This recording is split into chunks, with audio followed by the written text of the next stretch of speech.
amigos, hoy tenemos un tema, ¿no? Que es todo un tema complicado. Lo vamos a enfocar por acá, queridos amigos, esperemos no salirnos. Hablemos de una cosa que le va a sonar raro, el factum Antioquenum, ¿no? ¿Qué cosa es el factum Antioquenum? Es la resistencia de Pablo a Pedro en los inicios, en los albores de la iglesia, cuando Pedro, por razones espurias, por razones no correctas, tiende a pegarse a los judíos y no es coherente con lo que acaba de decir. Pablo le resiste en la cara. ¿Por qué es importante esto? Porque de alguna manera Pablo es un fiel cualquiera que le resiste al Papa en un error objetivo. Estamos en este asunto comentándolo porque de verdad hay muchas cosas que están ocurriendo en estos días por los cuales las personas pues nos preguntamos, ¿no? ¿Cómo es este asunto de la fidelidad a Dios, la fidelidad en la iglesia y la fidelidad al Papa? ¿Qué cosa quiere decir ser fiel al Papa? ¿Qué cosa quiere decir fiel a la iglesia? ¿Y qué cosa quiere decir fiel a Dios o fiel a la verdad en los contextos en los cuales estamos? Esa es la cancha en la cual nos vamos a ver y evidentemente vamos a hablar del actual pontificado, porque es en el actual pontificado donde surgen estos cuestionamientos. Todo esto está a raíz, hay que señalarlo, de la carta de estos cardenales que se ha hecho pública, ¿no es cierto? ¿No? De la carta de Brandt Müller, ¿no? De Brandt Müller, Burke, Cafarra y ¿quién Carlos más? Cafarra. ¿Cuál es el cuarto? No, Brandt Müller, bueno, Cafarra. sobre el amor y otro más, me parece. Espérate, Cafarra es uno. Carlos Cafarra. Sobre el amor es Leticia. ¿No? Sobre el amor es Leticia, sobre los puntos complicados del amor es Leticia. Entonces los cardenales le mandan una carta al Papa pidiéndole que clarifique determinados puntos ambiguos que tenderían a ser interpretados como permitiendo la comunión de personas en estado de pecado mortal objetivo. Entonces, ¿a raíz de qué? A raíz de múltiples gestos que parecen indicar una interpretación contraria a la doctrina de la Iglesia, ¿no? Como son el hecho de haber dicho el Papa públicamente que Schönborn, el cardenal de Viena, era el intérprete, el mejor intérprete. Meissner, claro, Joachim Meissner de Cologne. Claro, es que no me lo olvidé porque era alemán de Alemania, no de la curia. Ya, dale. Entonces, ¿y qué ocurre? Porque es una cosa excepcional, porque todo el episcopado alemán ha sostenido que la interpretación es de darle la comunión a los divorciados vueltos a casar. Claro. Entonces hay una confusión. Entonces le dan. Perdón, esto me recuerda un dato ¿Sí? cultín. Sí. Leyeron el complejo antirromano de von Balthasar. Bueno, en ese libro el tema de la resistencia. Que también von Balthasar lo padecía, dicho sea. Exactamente, por eso se estaba confesando. Pero en realidad, esta oposición a Roma, en realidad la oposición al centro ha sido una tradición alemana. Tradición alemana. Entonces, la cuestión es la siguiente. Entonces, ¿qué interpretar de esto? Después está la carta del Papa a los obispos del Gran Buenos Aires, donde les dice que la interpretación que ellos tienen, que es una interpretación rupturista, es la adecuada de Amoris Laetitia. Entonces le piden al Papa que clarifique. Como todo fiel tiene derecho. Sí, claro. ¿No? Entonces, y le sumamos a esto varias declaraciones, pues, polémicas, mediáticas, en el avión, que son miles. En todos los aviones. En todos los aviones. En todas las entrevistas que luego aparecen. Sí. Por ejemplo, aparentemente al principio eran sacadas de contexto, pero después no. O sea, porque la contextualizaban. No, el problema es que mucha gente decía, los medios malinterpretan al Papa. Sí. Pero para cuando ya las malinterpretaciones se vuelven sistemáticas, es como en el tango, ¿no? Para las malinterpretaciones se requieren de dos, ¿no? Para las malinterpretaciones sistemáticas. Entonces yo dejo las cosas pateaditas como para que las lleven para otro lado. Pero además, pero es que otro tema más, perdón, para ser claros, o sea, otro tema más es, si yo he dicho una cosa y me han malinterpretado, entonces yo salgo adelante, le mando una carta a ese medio y decir, señores, ustedes están malinterpretando lo que he dicho, pero no hay lejos de hacer eso, o se queda callado, la carta, o dice, es verdad. La carta que mandan los cardenales lo hacen, si no me equivoco, en agosto. En septiembre. Y reciben una notificación de que les llegó la carta, pero ¿no? ninguna respuesta, ni afirmativa, ni negativa, ni nada. Entonces lo que ellos hacen ahora como estrategia, supongo, es abrirla. No es como estrategia, aunque también es como estrategia, pero no es siguiendo los preceptos que establece el Evangelio sobre la corrección fraterna. Okay. Entonces, que tú primero le hablas a él. Si él no responde, ponle 2 o 3 testigos. Entonces, y luego tienes que ir en público en la asamblea. Pero ¿qué ocurre? Aquí la cuestión es que ni siquiera estaban obligados a hacer esto los cardenales. ¿Por qué? Porque el hecho público se corrige públicamente en el instante. Incluso podrían haber muy bien salido en el instante a hacer lo que están haciendo ahora y no habrían pecado. Creo que estamos suponiendo que la gente sabe lo que estamos hablando. Hay que contextualizarlo, ¿no? Contextualizamos a la gente de lo que trata el tema del amor. El problema, ¿no? Amoris Laetitia, esta exhortación postsinodal después del sínodo de la familia, que ya fue complicadísimo, tiene algunos puntos que son muy, muy complicados en relación a la doctrina católica de siempre. Empecemos por ahí. Uno puede estar de acuerdo o no con la doctrina católica de siempre, ¿no? Sí. Pero hay uno especialmente complicado que es la comunión de los casados, de los divorciados vueltos a casar. Porque lo que está en juego allí, y la Iglesia siempre lo dijo, es una ipsísima verba Christi, ¿no? En Mateo 19 y pico, que te habla de lo que Dios unió, no lo separe el hombre, que es la indisolubilidad del matrimonio, y que por lo tanto una persona casada por la Iglesia, que se divorcia y se une a otra y vive con ella, está viviendo en adulterio, por lo tanto no puede comulgar. Claro. Esa es la doctrina, que incluso generó, me corregirá el doctor Sánchez, el cisma el verdadero cisma de Occidente, que es el cisma de Enrique VIII, claro, porque él quería justamente fumarse ese punto. Entonces, ahora pareciera que el Amoris Laetitia está diciéndonos que los divorciados vueltos a casar pueden comulgar, y eso es justamente lo que generó la carta de estos 4 cardenales enviada en privado y hecha pública ahora. Ahora, no es exactamente de comulgar, sino de los sacramentos, me parece. Bueno, o sea, pero será el acceso a los sacramentos. Pero el único sacramento que tú tienes que estar en gracia para a lo que voy es que ahí viene la complejidad. Porque claro, no podía ser bautizado. O sea, si hubiera dicho de frente que era así la comunión, no habría por qué los cardenales tener dudas sobre lo que dijo, ¿me entiendes? Pero entonces, ¿qué harían? ¿Qué harían si no tuvieran dudas? Si el Papa hubiera sido... Es que esa es una buena pregunta. Entonces, ahí lo que hubiera ocurrido es lo que el cardenal Burke ha dicho que va a ser el siguiente paso, es decir, un acto formal de corrección.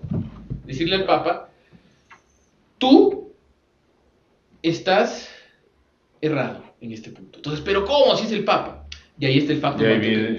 Dice Santo Tomás, comentando ese episodio, lo siguiente: cuando hay peligro próximo para la fe, el súbdito puede y debe interpelar a su prelado, ¿no? Claro. Entonces, cuando hay peligro próximo para la fe, el súbdito puede interpelar al prelado y decirle: señor, usted está errado en este punto. Ya ha habido casos. Una precisión también, digamos, para Socoltora, ¿no?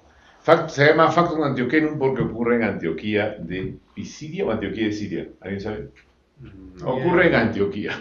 Ahora, me parece que pasa si otros cardenales no apoyan la postura de Burke.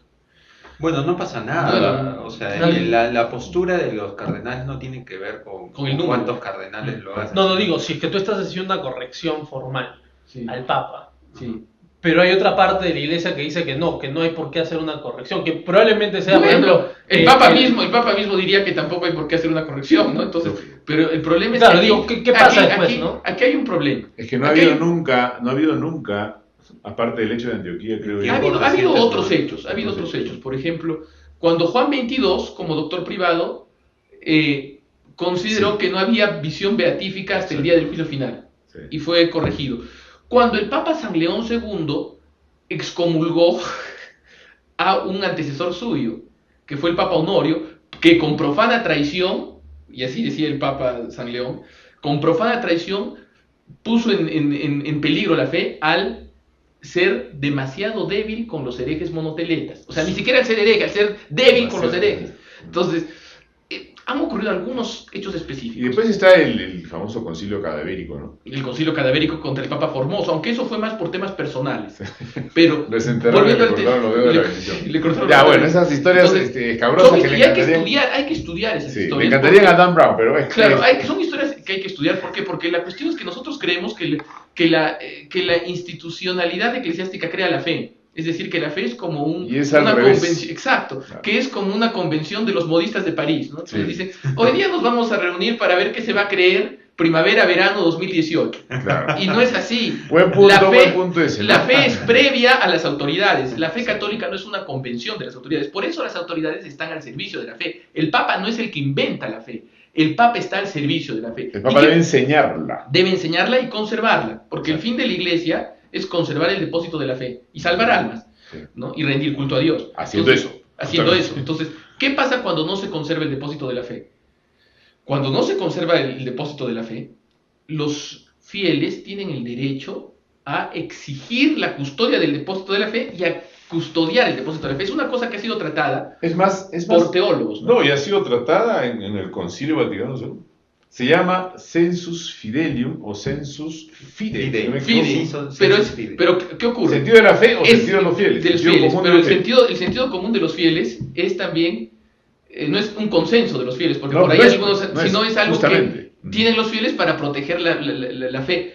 En la crisis arriana hay un libro hermoso de Newman que se llama Los fieles y la tradición, que trata de cómo el bajo clero y los fieles fueron los que conservaron la fe católica, mientras episcopados enteros apostataban y se volvían arrianos. Ese famoso texto, ¿no? Que la iglesia se acostó cristiana y amaneció arriana. Debe haber sido terrible. Debe haber sido terrible. Pero era ojo, el error estuvo por así decir, en la aristocracia. ¿Qué hay hacia adelante? O sea, ya esto viene pasando constantemente, mes a mes hay alguna de estas cosas. ¿Qué viene hacia adelante? O sea, ¿qué puedes esperar? Lo que creo que deberíamos aclararle a la gente y por qué tocamos este tema es porque efectivamente ya es muy notorio. Es muy notorio y claro, uno a veces tiende en estas cosas por una cuestión, a veces personalmente, por una cuestión personal, decía, a guardar un silencio que tú tienes que respetar. Pero ¿qué sucede? Ha habido tantas son los reiterados. Hay confusión, que están produciendo. Entonces tú tienes gente que viene y te pregunta y te dice, oye, entonces cambió la verdad. Claro, los casados pueden, los que casados Lutero fue gravísimo. El problema es que la Iglesia Católica no es la enciclopedia soviética. ¿Qué ocurría? Ustedes saben que las universidades soviéticas. Pero sigamos con lo que el punto era. El asunto es por qué se hace estas cosas. Yo creo que muchos hermanos menores en la fe, no menores en la fe porque sepan menos, sino porque tal vez su proceso de conversión es se pueden estar escandalizando y diciendo, oye, caramba, ¿qué está pasando a veces en la iglesia? Pero no tienen claro esto. Lo que pasa es que la claridad doctrinal es lo que te divide el muro entre la fe y cualquier otra cosa. La vana credulidad, como dice la iglesia. O sea, y yo creo que eso es importantísimo, o sea, la iglesia no se precia y nunca se ha apreciado de estar a la moda. Entonces, ¿qué ha pasado? En los últimos meses, claro, muchos de las noticias seculares rescatan un lado humano, de austeridad, la modernidad del Papa, lo que más se rescata. Y por otro, o sea, el mundo ve con muy buenos ojos eso. Pero por otro lado, gente muy devota, muy católica, que ha permanecido al interior de la iglesia, comienza a hacerle ruido muchas otras cosas. Entonces creo que ese es el contexto en el que estamos aquí. El contexto de la alabanza, por un lado, de publicaciones que no quieren en nada a la iglesia y nunca la han querido. Y por otro lado, la confusión de los que siempre han querido a la iglesia y han estado siempre fieles. No, y que además han sido educados 30, 40 años en una fe, ¿no? Claro. Solo para que la gente sepa, esto se ve en muchas cosas que no tienen que ver con la fe. Por ejemplo, el voto en Colombia, el voto en Estados Unidos, o sea, ha habido ciertas palabras del Papa a favor de una cosa u otra. Y al final... Y el votante católico ha ido contra. Pero el problema es que hay que saber también cuánto de la popularidad del Papa no es semejante a la popularidad de Obama o a la popularidad de Hillary, es decir, no es inflada, no es un wishful thinking de los grandes medios de comunicación que señalan a un papa que puede hacer que sea popular, pero no en la Iglesia Católica, que sea un papa que sea popular fuera de la Iglesia, pero eso al final es cuestión de interpretaciones, es cuestión menor, pero lo que dice Gonzalo es interesante. ¿Qué va a pasar después? Lo que tendría que pasar es, ante el acto formal de corrección, supongamos que el Papa no responde y no aclara las dudas, o si las aclara en el sentido heterodoxo. Si ocurre eso, entonces Burke ha dicho, habría que ver si lo cumple, que haría un acto formal de corrección que ya sería semejante al de San Pablo a San Pedro. Entonces habría que ver cómo reacciona el Papa. Y si no reacciona el Papa, bien, si no reacciona bien, o no reacciona, que también es una omisión, Entonces ahí estaríamos ante un caso límite de la teología que fue reflexionado por Cayetano, por Suárez y por Juan de Santo Tomás. Entonces, Papa hereticus depositus est o Papa hereticus deponendus est. Estas son las dos posiciones de la teología que hasta ahora no han sido definidas. ¿El Papa herético es digno de ser depuesto o el Papa herético está depuesto? Entonces ahí está la famosa idea del concilio imperfecto, es decir, cualquier grupo de cardenales que se junte y que defienda la fe podría deponer al Papa, pero eso no va a ocurrir. No va a ocurrir por muchas razones. Por razones políticas. Yo tendería a pensar que un Papa herético es depuesto así, late sentencia, o sea, por la misma herejía que comete. El problema es que una de las características es que hay la herejía, exacto, la herejía material y la herejía formal. El hereje material se formaliza cuando es amonestado por la autoridad. Lógico, sí. Pero el problema es que no hay mayor autoridad que la del Papa. Entonces, ¿qué ocurriría? Nadie puede formalizar al Papa como hereje, pero lo que sí pueden hacer, nadie puede juzgarlo, pero lo que sí puede hacer es, los cardenales pueden decir, constatamos que este señor se ha autodepuesto. Entonces, pero aún así es un caso números, o sea, necesitas número de cardenales. Ese es un gran problema. Ese es un gran problema. Y ese es un gran problema porque el problema es que si fueran muy pocos, si fueran muy pocos, pasaría lo de Pedro y Pablo. No, si fueran muy pocos, o sea, no, pero Pedro se arrepintió, no fue depuesto. Claro. Pero ¿qué pasaría si Pedro no se hubiera arrepentido? Pero eso es lo que estamos... Exacto. Entonces, habría que ver qué y quiénes, ¿no? Entonces, pero el asunto es que habría que ver qué asunto. Entonces, porque ¿qué ocurre si es un poco, no, si es un concilio muy imperfecto? Porque de hecho que es un concilio imperfecto. Porque hay un concilio perfecto y un concilio imperfecto. El concilio perfecto es convocado por el Papa. Claro.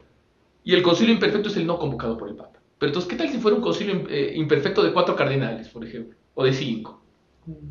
Entonces, ahí habría otro debate teológico. Porque dirían, si es que es muy poco, si bien en la iglesia la verdad no hace el número, el problema es que... El número no hace la verdad. Sí, el número no hace la verdad. Lo que sí es cierto es que cierto grado de número es de necesidad moral para una de las marcas de la iglesia, que es su visibilidad. ¿No? Entonces, y eso es otro problema. Pero yo creo... Una cosita. Que pasa que se nos va el tiempo. Y algunas cosas que evitar para cualquiera, ese vacantismo, que quiere decir ya el Papa no es el Papa, no lo obedezco, no me interesa, o hablar mal del Papa y tenerle fobia o tierra o sentir mal de él. Creo que un católico tiene que evitar eso. Tanto como una especie de borreguismo papólatra, claro, que el Papa ese es ya de jaja y jojo y el Papa lindo. Bueno, claro. ¿Cuál es el punto clave? Yo creo que es volver a los evangelios, volver a la recta doctrina. En la tradición. Y a la tradición, que la en el cuestión fondo es conservar la fe. La cuestión es conservar la fe. Sí, claro. Y nadie nos va a poder separar del amor de Cristo, como dice el apóstol, ni siquiera el Papa. Entonces, hay que defender la fe. La fe no es creada por las autoridades, la fe es previa a las autoridades y las autoridades están en función de la fe.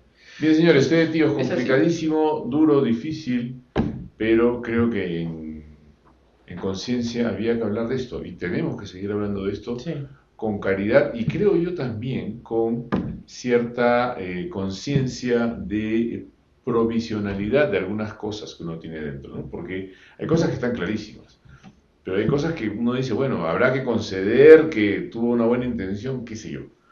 Ahí hay que entrar un poco en el tema de la conciencia, pero la doctrina está ahí desde siempre y no va a cambiar. Y otra cosa, yo creo que hay que evitar también echarle toda la culpa al Papa Francisco. Porque el Papa Francisco yo creo que no tiene toda la culpa de lo que él dice. Él es hijo de una formación, es hijo de un lugar donde se formó y donde fue incluso superior regional, ¿no? fue provincial. Entonces, ¿qué ocurre? Esto no es algo que haya empezado hace unos meses con el Papa Francisco. Es un proceso desde hace 50 años, por lo menos en la historia de la Iglesia, donde el misterio de la iniquidad está obrando dentro de la Iglesia. Y ya lo dijo Pablo VI, el humo de Satanás ha penetrado en la Iglesia de Cristo. Entonces la ambigüedad, los dichos erróneos, la protestantización, no son cosas de hoy ni del Papa Francisco, sino que son cosas que creo que ya tienen bastante tiempo circulando en la Iglesia. Y eso, y el último punto, justamente por esa misma razón, es la oración constante. La oración constante y el recurso, yo personalmente, constante a los evangelios. Ahí está todo. No lo inventamos nosotros, nos lo dieron como un don. La iglesia no es de los hombres, la iglesia es de Jesucristo y a él hay que acudir. Fe de Dios.